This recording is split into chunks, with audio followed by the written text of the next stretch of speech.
Hello everyone, আসসালামু আলাইকুম। আশা করি সকলেই ভালো আছেন। গত 23 এবং 24 তারিখ বাকলিয়া একটি ফেস্টিভ্যাল হয়, যেখানে আমার কাজিন একটা স্টল দেয়। স্টলের ফার্স্ট দিনের কাহিনী আমি আমার গত ব্লগে শেয়ার করি। আজকে ডে 2 এর পালা, মানে দ্বিতীয় দিন আমরা কি করেছি না করেছি সবকিছু আজকের ব্লগে শেয়ার করতে যাচ্ছি। So let's start.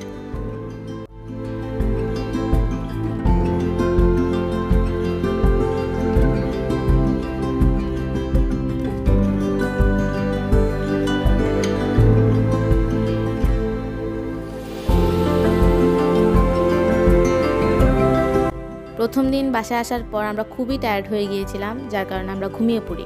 পরের দিন সকালে আমরা তাড়াতাড়ি ঘুম থেকে উঠে আবার প্রিপারেশন স্টার্ট করি।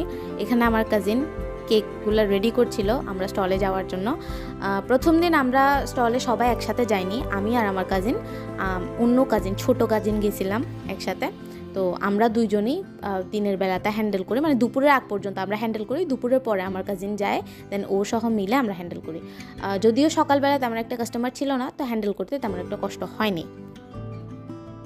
ফুড আইটেম রেডি হওয়ার পর আমি আর আমার ছোট কাজিন স্টলের দিকে চলে যাই। সেখানে গিয়ে আমরা জিনিসপত্র সাজানো শুরু করি।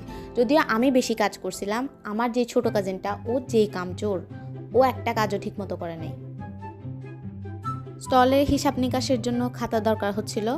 আমার কামচোর কাজিন আমাকে পাঠিয়েছে খাতা আনার জন্য। তারপর আমাদের খিদা লাগছিল, তাও খাবার আনার জন্য সে আমাকে পাঠাইছে। আর সে পুরোটা সময় চেয়ারে বসেছিল আর খাবার এনজয় করছিল। বাহ, I am proud of my cousin. এই সেই কামচোর ব্যক্তি যে আমাকে খাটায় খাটায় নিজে চেয়ারে বসেছিল আর খাবার এনজয় করছিল। What ever. সো আমরা আমাদের নাস্তা শেষ করার পর স্টলে মাছি তাড়াচ্ছিলাম, যেহেতু কোনো কাস্টমার ছিল না। আর সকালে কোনো কাস্টমার না থাকাটাই স্বাভাবিক। সেদিন হচ্ছে বিকাল থেকেই কাস্টমার আসা শুরু করে। দুপুরের টাইমটাতে অনেক কম কাস্টমার ছিল।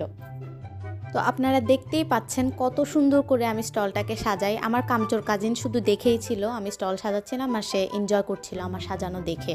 তো all credit goes to her, যে বানিয়েছে, অ্যান্ড মি, যে সাজিয়েছে।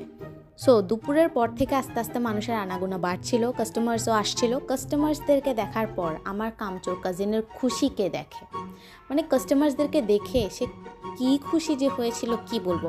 আমরা সকলেই খুশি হয়েছিলাম, কারণ আমাদের স্টলে মানুষ আসলে তো আমাদেরই খুশি লাগে। তো আপনারা দেখতে পাচ্ছেন কিউট একটা বাচ্চা মেয়ে আমাদের স্টলে, যার কেক নিতে এসে তার পাটা পলিথিনে আটকে যায়। তাকে দেখে আমার খুবই কষ্ট লাগলো। তারপর উপরে তাকিয়ে দেখি পাখির জায়গায় ড্রোন উঠছে। আবার নিচে তাকালাম, দেখলাম কি ভালোই মানুষ হচ্ছে, মানে মানুষের আনাগোনা অনেকটা বাড়ছে। তো আমরা সেই ফাঁকে একটু পুরো মেলাটা ভিজিট করে আসি, মানে একটু এক্সপ্লোর করে আসি। আমি, আমার কামচোর কাজিন, আরেকটা কাজিন ছিল ও সহ। যেহেতু সেদিন ফ্রাইডে ছিল, সেহেতু কাস্টমার্স অনেক ভালোই ছিল। আগের দিনের তুলনায় আজকে কাস্টমার অনেক বেটার ছিল। অ্যান্ড গ্যাস হোয়াট, কাস্টমারের ঢলে আমার কামচোর কাজিন কাজ করতে বাধ্য হয়েছে। আমরা একটা জিনিস নোটিস করি যে কাস্টমারটা আমাদের স্টল থেকে একবার খাবার কিনে নিয়ে গিয়েছিল, তারা আবার আসছিল। ইট মিনস আমাদের খাবারটা এতই ডেলিশিয়াস হয় অ্যান্ড হেলদি হয় যে তারা আবার আসতে বাধ্য হয়। অ্যান্ড এটা দেখার পর আমাদের এত ভালো লাগে। অ্যান্ড প্রত্যেকটা কাস্টমার আমাদেরকে ভালো ভালো কমপ্লিমেন্টস দিয়ে যাচ্ছিল। ইভেন আমাদের ফেসবুক পেজ, মানে আমাদের ফুডের যে ফেসবুক পেজটা রয়েছে সেটা তারা নিচ্ছিল, তারা ভিজিট করছিল আমাদের পেজটা। এইসব দেখে আমার আসলে অনেক ভালো লাগে। দেখতে দেখতে স্টকও অলমোস্ট শেষের দিকে। কেক তো অনেকটা শেষই হয়ে গিয়েছিল, সাথে ঝাল আইটেম অনেকটা শেষ হয়ে গিয়েছিল। তো আমরা বাসায় জানিয়ে দিই যে আমাদের আরও আইটেমস লাগবে, আরও স্টক লাগবে। তো তারা আমাদের জন্য, বাসায় যারা হ্যান্ডেল করছিল তারা আমাদের জন্য আরও আইটেমস পাঠায়। আসলে সেদিন এত মানুষ হয়েছিল, তাদের চাহিদাও বেশি ছিল, তো আমাদের স্টকটা তাড়াতাড়ি শেষ হয়ে যাচ্ছিল। তো তবুও আমরা চেষ্টা করছিলাম যাতে সবাই তাদের পছন্দ মতো জিনিসগুলো কিনতে পারে আমাদের স্টল থেকে। বেস্টটা ট্রাই করছিলাম যাতে কেউ খালি হাতে না যায়। ফেস্টিভ্যালের দ্বিতীয় দিনের আয়োজনে ছিল কনসার্ট। তারা একটা কনসার্টের আয়োজন করে, যার কারণে মানুষ দ্বিগুণ হয়ে যায় গত দিনের চেয়ে। অ্যান্ড আমাদের স্টলেও গত দিনের চেয়ে দ্বিগুণ মানুষ হয়। তো আমাদের স্টলে কিউট পিচ্চি একটা কাস্টমার আসে, সে আমাদের স্টল থেকে কিছু নাস্তা কিনে সে খাচ্ছিল। সেই মুহূর্তে আমি তাকে ক্যাপচার করছিলাম এবং জিজ্ঞেস করছিলাম যে তোমার নাস্তাটা কেমন লাগলো। সে ফার্স্টে উত্তর দেয় তার ঝাল লাগলো। আসলে স্বাভাবিক বাচ্চাদের ঝাল লাগাটা। অ্যান্ড হচ্ছে সে পরে অনেস্ট একটা কমপ্লিমেন্ট দেয় যে না, তার আসলে আমাদের নাস্তাগুলো অনেক মজা লেগেছে। তো তার অনেস্টির জন্য আমি প্রাউড অফ হিম। তার নাস্তা খাওয়ার দেখে আরেকটা বাচ্চা আসে আমাদের স্টলে নাস্তা করতে, তো তাকেও আমরা নাস্তা দিই এবং সেও একটা ভালো কমপ্লিমেন্ট দেয় আমাদেরকে। সো আমি proud of her too. Customers handle করতে করতে আমরা দেখলাম যে কনসার্ট শুরু হয়ে গিয়েছে, তো আমরা গানগুলো এনজয় করছিলাম স্টল থেকেই। যেহেতু গত ব্লগে আমি বলেইছিলাম যে আমাদের স্টলের সামনেই হচ্ছে স্টেজ, মানে মেইন প্রজেক্টরটা, তো আমরা ওখান থেকে আমাদের স্টল থেকেই অনেক এনাফ এনজয় করছিলাম। এনজয় করতে করতে স্টল হ্যান্ডেল করতে করতে আমি আর আমার কাজিনরা ভাবি যে একটু আশেপাশে থেকে ঘুরে আসা যায়। তো আমরা গেলাম আশেপাশে স্টলগুলোতে, কোথায় কী উঠলো, কী সেল হচ্ছে এগুলো দেখতে।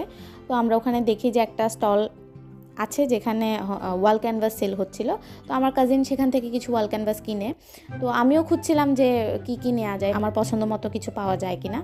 খুঁজতে খুঁজতে একটা জিনিস পাই যে ব্ল্যাক পিঙ্ক আর হচ্ছে BTS এর লোগো মিক্স করে বাংলাদেশে ক্রিয়েটিভ পিপলসরা একটা ওয়াল ক্যানভাস বানিয়েছে। তো সো ক্রিয়েটিভ বাংলাদেশের মানুষেরা, আসলে লুকিং ভেরি নাইস। দেখতে দেখতে ফেস্টিভ্যালে অনেকটা শেষের দিকে এবং আমাদের হচ্ছে স্টকও একদমই শেষ হয়ে গিয়েছিল বলতে গেলে। আর জাস্ট কয়েকটা জিনিস ছিল, সেগুলো আমরা সেল করার ট্রাই করছিলাম যাতে আমরা জিনিসপত্র খালি করে একদম গুছিয়ে নিয়ে যেতে পারি।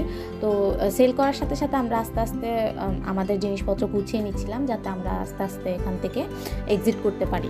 সব শেষে জিনিসপত্র গুছিয়ে আমরা বাসার দিকে রওনা হই। আসলে সেদিন আমরা অনেক হ্যাপি ছিলাম, যেহেতু গত দিনের চেয়ে এই দিন আমাদের কাস্টমার দ্বিগুণ ছিল, অনেক বেটার ছিল অ্যান্ড প্রফিটও ছিল বেটার।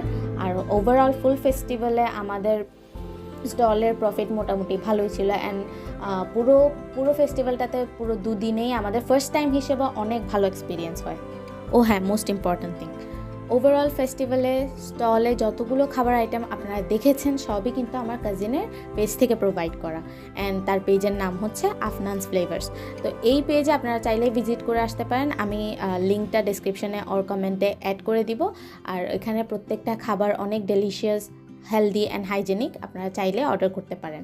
আর হচ্ছে আশা করি সকলেরই এই ভিডিওটা অনেক ভালো লেগেছে।